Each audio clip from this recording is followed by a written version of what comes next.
In the first module, we have oscillations and waves. We have already gone through waves. Now we are going to study oscillations. Oscillations are the to and fro motion of particles about an equilibrium or mean position. It is actually the repetitive variation of some physical quantity with time about a mean position. Familiar examples for oscillatory motion are beating of heart, then motion of simple pendulum, then motion of pistons in the engines of cars, etc. Oscillatory motions are periodic and bound to the mean position. Now, what is meant by simple harmonic motion? This you must have already studied in your plus 2 classes. Now, what is simple harmonic motion or SHM?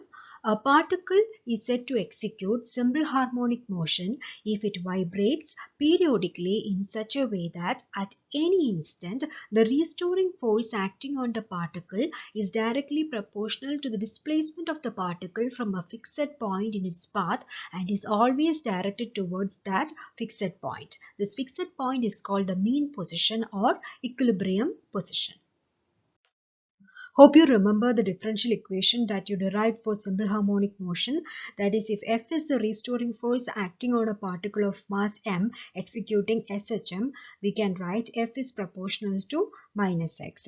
Here, the restoring force always acts to accelerate the particle in the direction of its equilibrium position. That is, the restoring force, it is trying to bring back the particle to the equilibrium position. That is, the direction of the restoring force is against the direction of the displacement. That's why we are giving a negative sign. So F is proportional to minus x. Now on removing the proportionality constant, we get F is equal to minus kx, where k is called the force constant.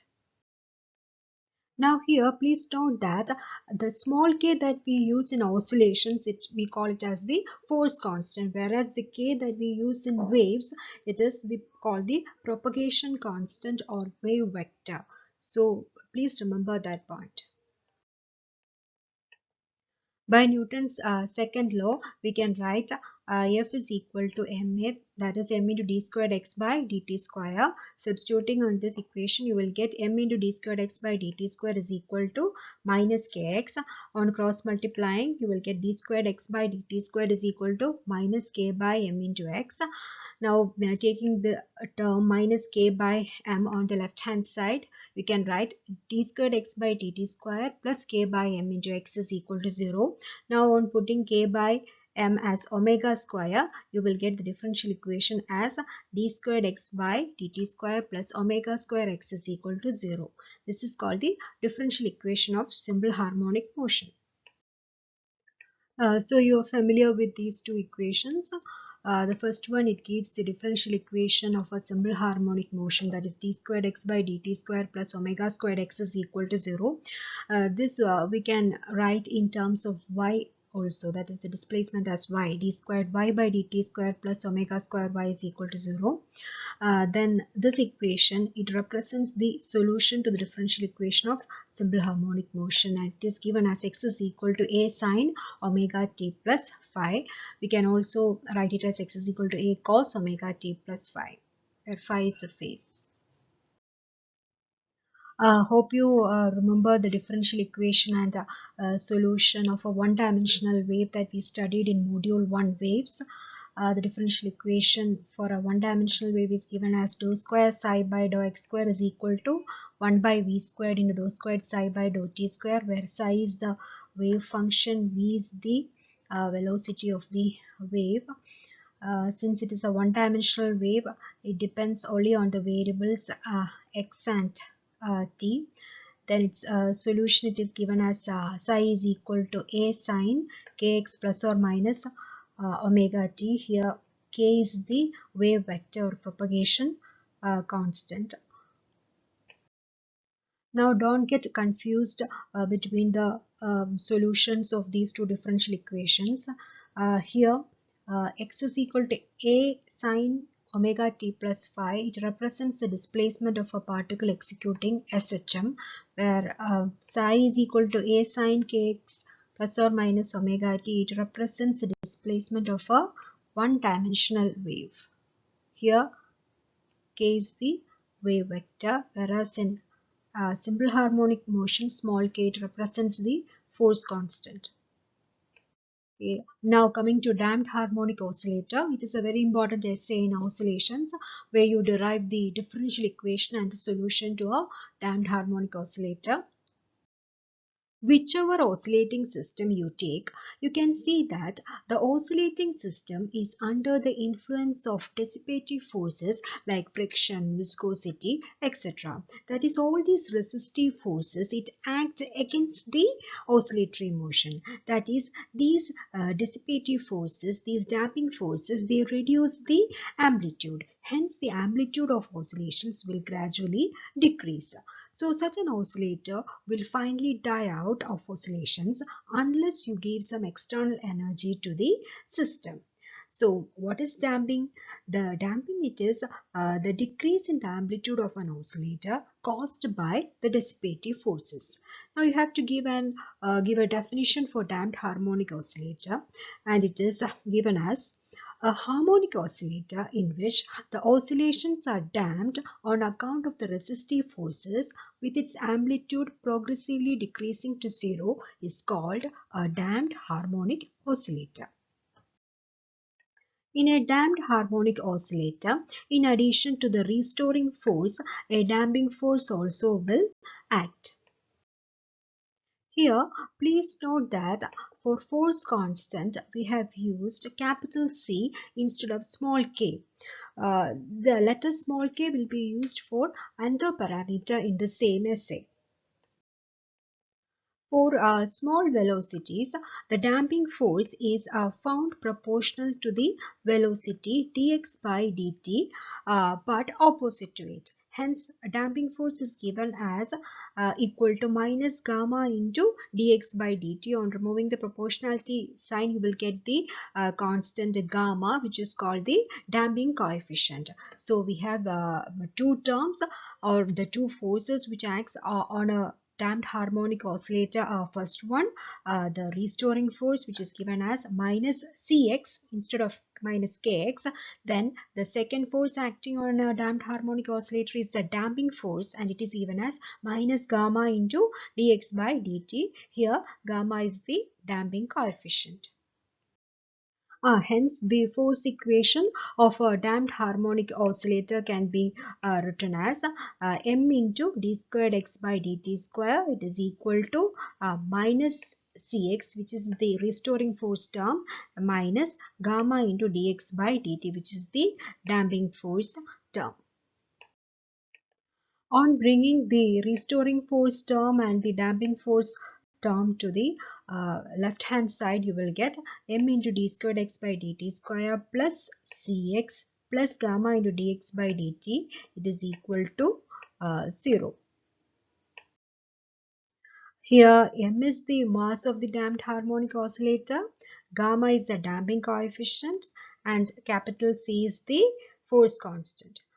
On dividing this equation throughout by m, you will get d squared x by dt square plus gamma by m into dx by dt plus c by m into x is equal to 0.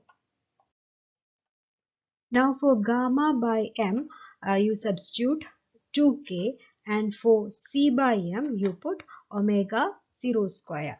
Not omega square, you have to put omega suffix 0, omega 0 square. Now what is this omega 0?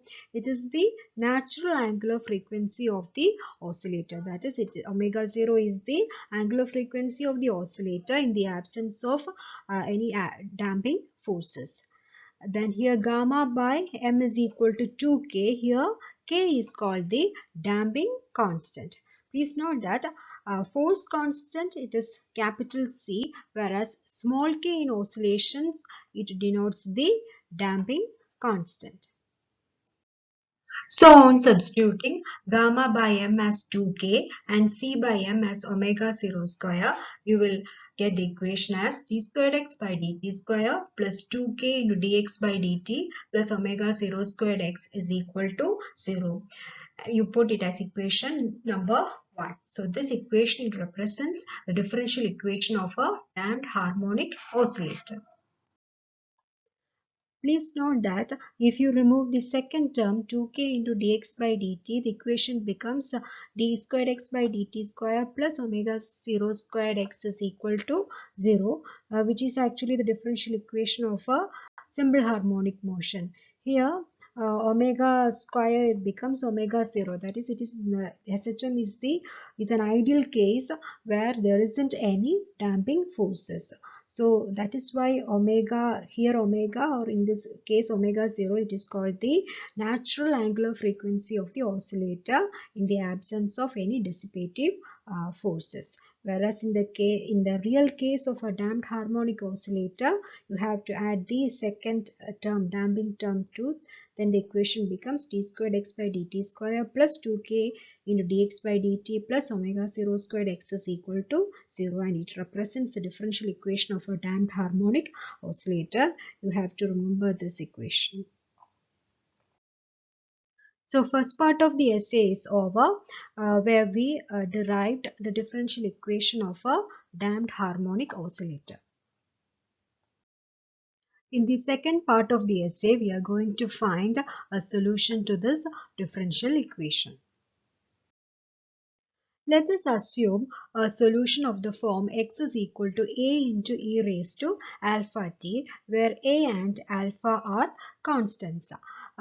We assume such a solution because we know that the amplitude it is decreasing gradually. So that's why we have assumed an exponential function. You will later get that this alpha it is negative, that is it is negative exponential. So we have assumed the solution as x is equal to a into e raised to alpha t. On differentiating x with respect to t, you get dx by dt as equal to a into alpha into e raised to alpha t.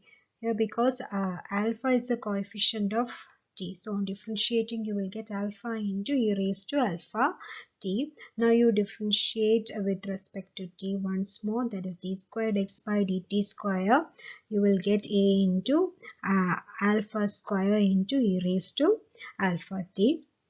Now you substitute the values of dx by dt, d squared x by dt square, and the value of x in the differential equation of a damped harmonic oscillator. That is, you have to substitute for d squared x by dt square, dx by dt, and instead of x you put a into e raised to alpha t.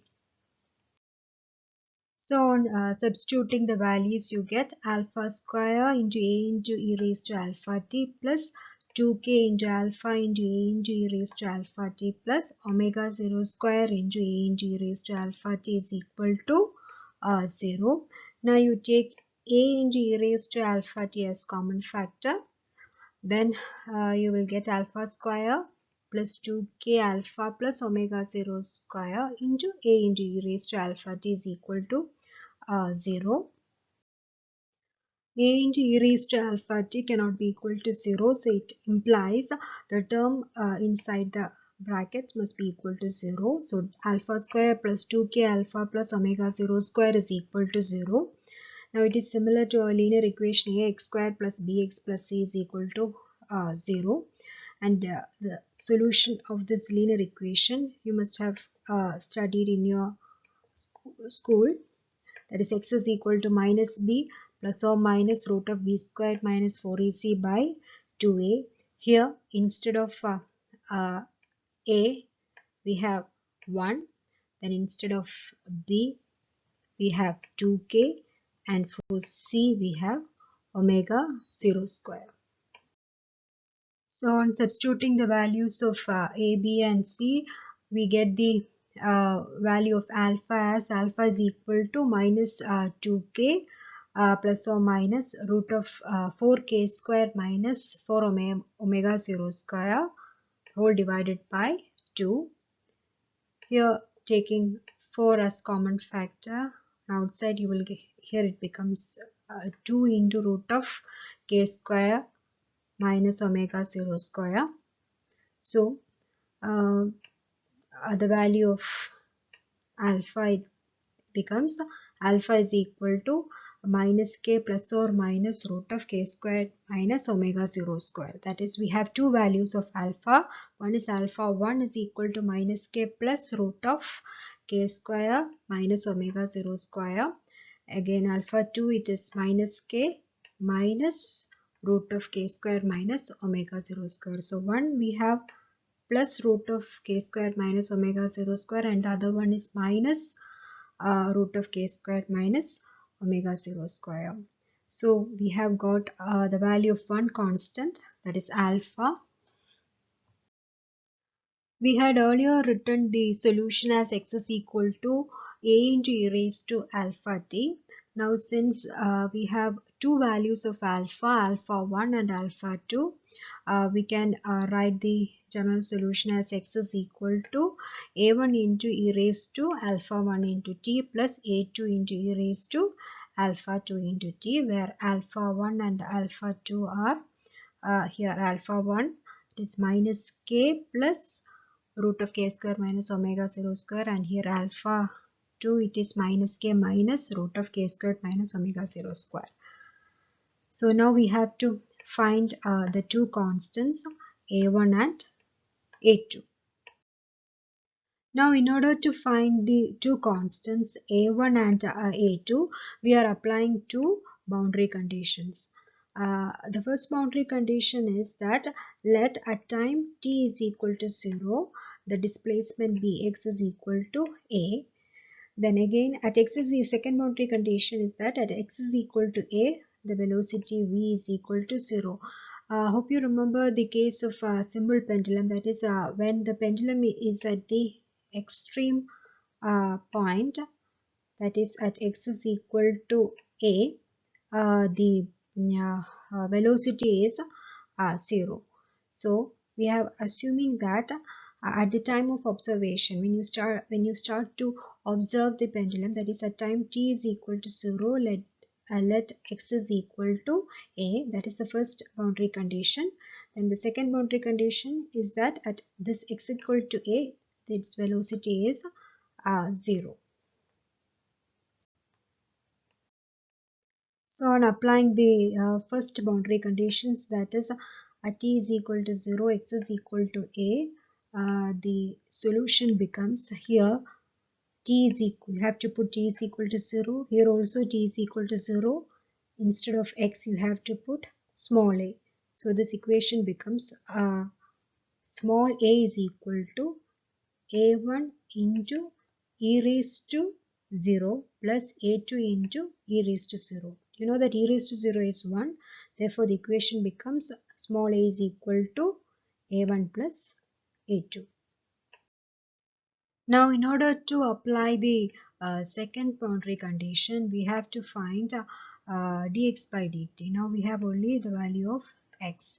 So, dx by dt will give you a1 into this coefficient of this t, that is minus k plus root of k squared minus omega 0 square into this exponential term plus a2 into the coefficient of this t, that is minus k root of k squared minus omega 0 square into the exponential term.